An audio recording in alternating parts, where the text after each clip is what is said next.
Үй бүлөдө балдар канчалык сабаттуу, идеректүү болсо, ийгилик ээси ата-эне. Кыргызстан бул баарыбызга эне, а Кыргызстан эли баарыбыздын атабыз деп элестетеличи. Саясатчылар, бийлик, оппозиция, жарандык коом, айтор баарыбыз өлкө балдарыбыз. Өлкөбүз, элибиз бизге билим берди. Өзүбүздү башкалардан кем сезбегендей. Кийинтип, ичинтип, бардыгы менен тең укукта тең ата сүйлөшөр достук мамиле күтүп өстүк дейли. Азыр үй бүлөдө жоопкерчиликти улуулар колго алар учур. Академик, саясатчы, хан же башкасы болосуңбу? Эне ата эң башкысы. Бардык таарыныч, чыр-чатакты унутуп, кур намыс, бой көтөргөндү коюп, баарыбыз биргер учур. Элестүү айтканда ата-энеңди, демек өлкөнү, элди сүйүп ага камкор болуп, коргоого тийишпиз. Кер кейген текебердик бийлик үчүн күрөш жакшылыкка алып келгени гана. Уру кокту колотко бөлүнүп, ач көз болуп келгендин айынан кыйла жерлерибизден ажырап, дүйнөнүн чар тарабына чачылдык. Канчасы Кытай, Памир, Тажикстандын Жергетал, Мургап райондорунда отурукташып, миллиондогон мекендештерибиз бөлөк эл, бөтөн жерлерде тентип жүрүшөт го. Энебиздин этин кескилеп, атабызды өлтүрүп, бир тууганыбызды зордуктап жатканына кантип карап тура алабыз?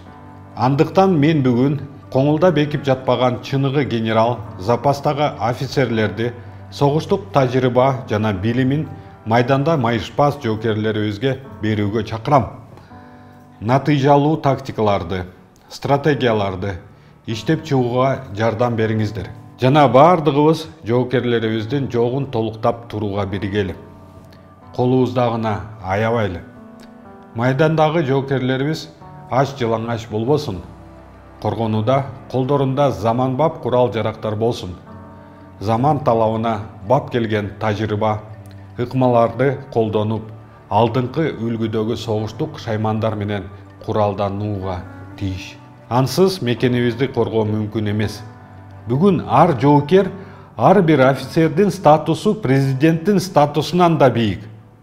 Мен чыныгы кесипкөй, камырдан кыл сууругандай кылдат сүйлөшүүлөрдү жүргүзө алган дипломаттарга кайрылам.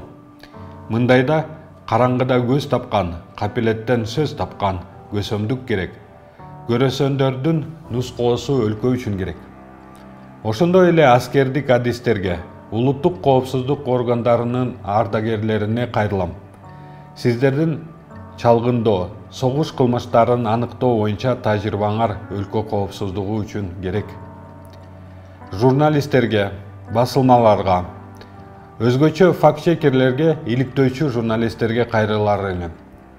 Диктатор, баскынчы, агрессор Эмомали Рахмондун пропагандасын ашкерелеп, анын согуштук кылмыштарын иликтөө зарыл. Бүткүл Кыргызстан калкына кайрылам. Аскерлерибизди барктап, баалап, урматтап, ошолорго кам көрөлү. Биздин тирегибиз, коргоочубуз, таянычыбыз ошолор. Эгер аларды бүгүн тойгузууга жарабасак, эртең баскынчылардын аскерин тойгузууга туура келет.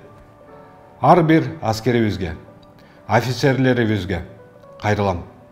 Эл үмүтү, эл сыймыгы силер. Тайманбас эрдигиңер майданда майышпасын. Силер эл четинде, жоо бетинде болсуңор, жалпы Кыргызстандын эли артыңардагы калканыч. Бүгүнкүнүн каарманы да, сыймыгы да силерсиңер.